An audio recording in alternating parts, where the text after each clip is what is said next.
No more Halaldi, for one.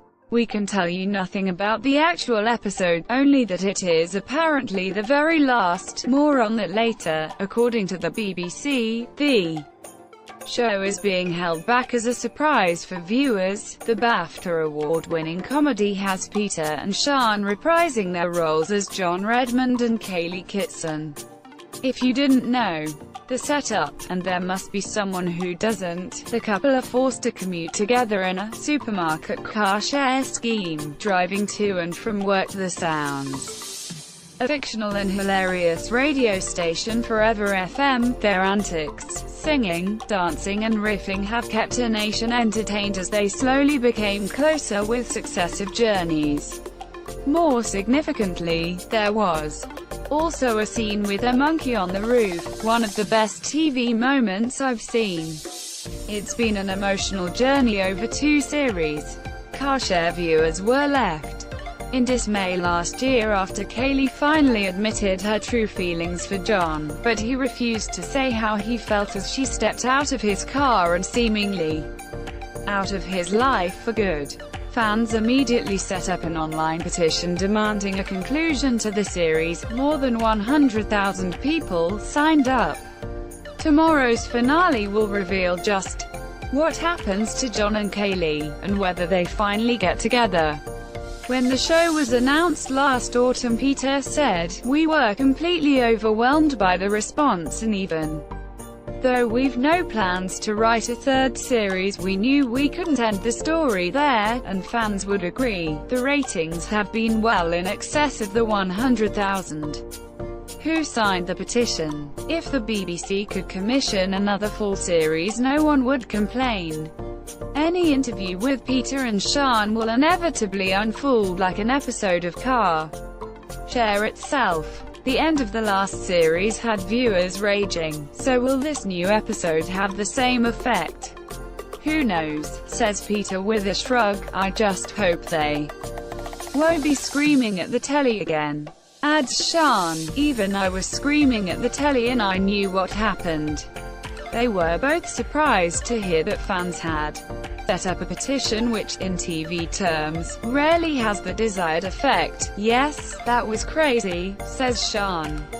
Suggests Peter, "You'd never believe that it'd ever have that kind of effect." "A petition," quips Sian. "I signed it twice. But, jokes aside, if that's possible, viewers, we suggest, really did care about the characters, thanks to its greater depth than your typical sitcom," says Peter. "Yes, and that is incredibly flattering. We always knew the 2nd series would end that way, and we thought people might be a bit miffed, but never thought they would be so devastated. We decided to write another episode that hopefully gives the characters a resolve, and I thought, let's hold this back until the repeat of the 2nd series. It was hard to keep it a secret after the reaction we got, but we never said that there wouldn't be any more Carshares. We just said there wouldn't be a 3rd series." "What has been the funniest scene to film?" says Sian. "The scenes when we were dressed as Harry Potter and Hagrid, giving Elsie, the female Smurf, a lift home from her work's due," at which point, Peter adds, "Oh yeah, they were almost as hard as the ones with Reese Shearsmith as Stingray in the 1st series. You are just constantly cracking up laughing." But how did they end up casting Conleth Hill, who plays Lord Varys in Game of Thrones, as Elsie? Reveals Sian. "While writing that episode we kept thinking about female actors like Julie Walters or Kathy Burke, but then Peter suggested Conleth."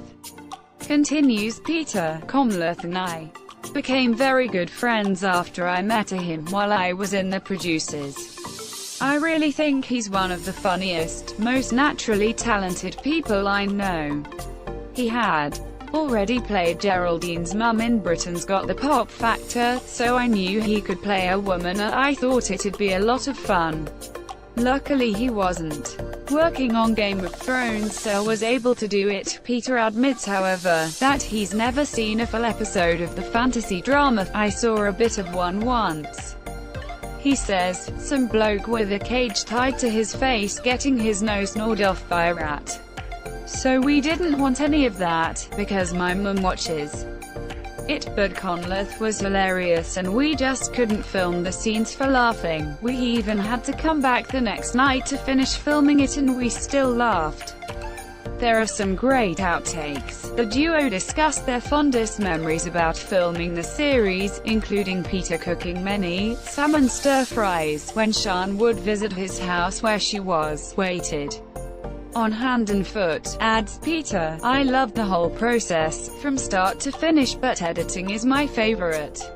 One person who shouldn't be overlooked is Matt Brown. He edited the whole series and creatively he added a lot of detail. I'll miss working with him until the next project. Finally, a hint that this may not be the last, or at least that another potential sitcom, written by them, may be in the pipeline. What is the next project? Says Sian, that'd be telling, with Peter adding that, hopefully, it will happen. Is this really the end of Car Share then? The news is encouraging, says Sian, never say never. And the final word to Peter, well, unless you're waiting on an invite to Sian's house. Peter K's Car Share, the finale, tomorrow night, 10 p.m, BBC One.